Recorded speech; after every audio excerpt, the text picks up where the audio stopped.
Hello everyone, it's another beautiful day in paradise. Today we are touring South Dakota's Badlands National Park. I hope you enjoy this tour. Badlands. Look at the background behind us. Badlands National Park is an American national park located in southwestern South Dakota. The park protects 242,756 acres or 379.3 square miles or 982.4 kilometers of sharply eroded buttes and pinnacles, along with the largest undisturbed mixed grass prairies in the United States. The Badlands Wilderness protects 64,144 acres of the park's north unit as a designated wilderness area, and is one site where the black-footed ferret, one of the most endangered mammals in the world, was reintroduced to the wild. The movie Dances with Wolves and The Thunderheart were partially filmed in the Badlands National Park. Animals that inhabit the park include badger, bighorn sheep, bison, black-billed magpie, black-footed ferret, black-tailed prairie dog, bobcat, coyote, elk, mule deer, pronghorn, prairie rattlesnakes, porcupine, whooping crane, swift fox, and white-tailed deer. That's a lot. Oh wow, look at that. Oh, wow. And the baby one over there. There. Okay, you made it. Yay! Okay, you can join them now. Over 11,000 years, Native Americans have used this area for their hunting grounds, long before the Lakota were the Paleo Indians, followed by the Ikar people. Their descendants live today in the North Dakota as part of the three affiliated tribes. Archaeological records combined with oral traditions indicate that these people camped in secluded valley where fresh water and game were available year-round. Eroding out of the stream banks today are the rocks and the charcoal of their campfires, as well as the arrowheads and tools they used to butcher bison, rabbits, and other game. From the top of the Badlands wall, they could scan the area for enemies and wandering herds. If hunting was good, they might hang on into winter before retracing their way to their villages along the Missouri River.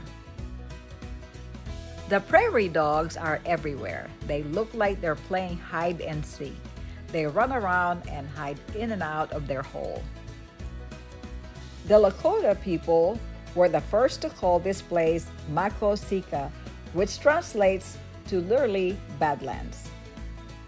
Extreme temperatures, lack of water, and exposure rugged terrain led to this name, Badlands. By 150 years ago, the Great Sioux Nation consists of 7 bands, including the Oglala Lakota, had displaced the other tribes from the northern prairie.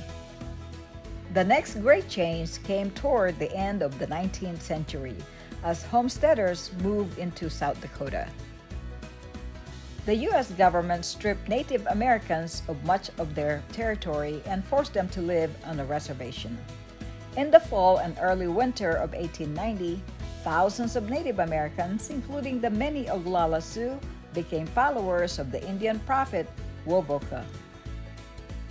His vision called for the native people to dance the ghost dance and wear ghost shirts, which would be impervious to bullets. Wovoka had predicted that the white man would vanish and their hunting grounds would be restored. One of the last known ghost dance was conducted on the Stronghold Table in the south unit of the Badlands National Park. The climax of the struggle came in late 1890. Headed south from the Cheyenne River, a band of Miniconjou Sioux crossed a pass in the Badlands Wall. Pursued by units of the U.S. Army, they were seeking refuge in the Pine Ridge Reservation. The band, led by Chief Spotted Elk, was finally overtaken by the soldiers near Wounded Knee Creek, in the reservation and ordered to camp there overnight. The troops attempted to disarm Bigfoot's band the next morning. Gunfire erupted, and before it was over, nearly 300 Indians and 30 soldiers lay dead. The Wounded Knee Massacre was the last major clash between the Plains Indians and the U.S. military until the advent of the American Indian Movement in the 1970s, most notably in the 1973 standoff at Wounded Knee, South Dakota. Approximately 200 Oglala Lakota, sometimes referred to as Oglala Sioux, and followers of the American Indian Movement seized and occupied the town of Wounded Knee on the Pine Ridge Indian Reservation. The protest followed the failure of an effort of the Oglala Sioux Civil Rights Organization to use impeachment to remove tribal President Richard Wilson, whom they accused of corruption and abuse of opponents. Additionally, protesters criticized the United States government's failure to fulfill treaties with Native American people and demanded the reopening of treaty negotiations to hopefully arrive at a fair and equitable treatment of Native Americans. The U.S. government and the Oglala Lakota Nation have agreed that this is a story to be told by the Oglala of Pine Ridge and the Minneconjou of Standing Rock Reservation. The interpretation of the site and its tragic events are held as the primary responsibility of these survivors. For centuries, humans have viewed South Dakota's celebrated Badlands with a mix of dread and fascination. Conservation writer Freeman Tilden described the region as peaks and valleys of delicately banded colors, colors that shift in the sunshine, and 1,000 tints that color chart do not show. In the early morning and evening, when shadows are cast upon the infinite peaks, or on a bright moonlight night, when the whole region seems a part of another world, the Badlands will be an experience not easily forgotten. And paleontologist Thaddeus Culbertson has another reaction. Fancy yourself on the hottest day in summer, in the hottest spot of such a place without water, without an animal and scarce an insect astir, without a single flower to speak pleasant things to you, and you will have some idea of the utter loneliness of the Badlands. Over 11,000 years old of human history tells the eons-old paleontological resources. Badlands National Park contains the world's richest fossil beds dating 23 to 35 million years old. The evolution of mammal species such as the horse, sheep, rhinoceros, and pig can be studied in the Badlands formations. In this location, a jungle grew here. Before that, a shallow sea covered the land. Both are gone now, but both left evidence of their passing. The sea's signature is ammonites, baculites, and clams, pearly fossils entombed in the fossil mud called the prairie shale. This shale is exposed in the gully below. A jungle sprung up after the sea drained away about 65 million years ago. For a long time, tree roots broke up the shale, and chemicals from decaying plants produced a yellow soil. The jungle rebounded, converting the new sediment into a red soil.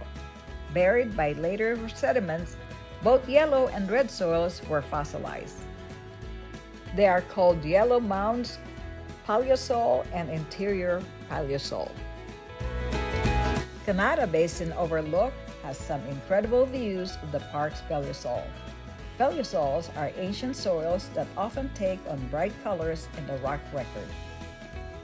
At Canada Basin Overlook, one can see two of the park's most vibrant Paleosols, the Yellow Mounds and the interior Paleosol. White settlement of the Badlands region was slow. Suited for grazing, the region in the 1890s was primarily the domain of the cattlemen and the sheepmen. Isolated from natural transportation routes, few settlers moved into the region until the coming of the railroads. In 1907, the Chicago and Northwestern Railways Company built its line from Prairie through Phillip and Wall to Rapid City. There was considerable homestead activity in the 1906 under the original Homestead Law of 1862, despite the fact that the 160-acre farm unit was inadequate in the region. In 1912, the period to prove up on the lands was liberalized by changing the time of residence from 5 to 3 years. The enlarged Homestead Act of 1909 was applied to South Dakota by Congress in 1915, enabling settlers to acquire 320 acres instead of 160. Between 1910 and 1920, increasing amount of land in western South Dakota passed out of the public domain and into private ownership.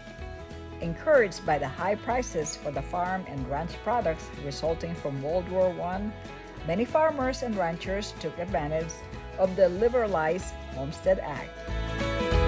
These rocks were deposited millions of years ago when rivers and wind spreads slid sand and ash across the landscape.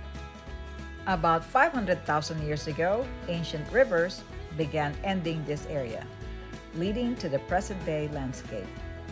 Modern rivers, rain and wind continue to sculpt the land by washing away soft rocks at a rate of about 1 inch a year.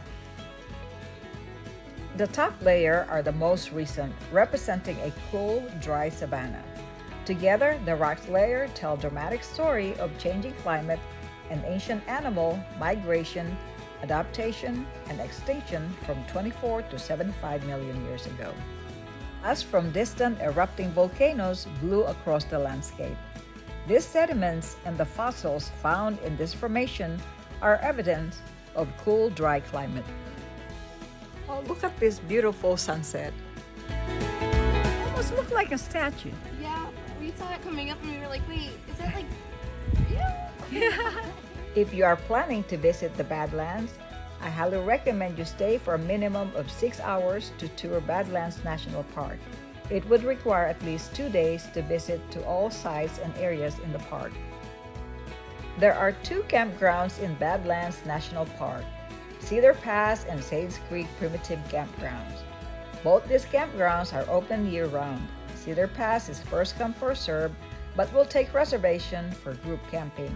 And Sage Creek is primitive camping area and is first come first served.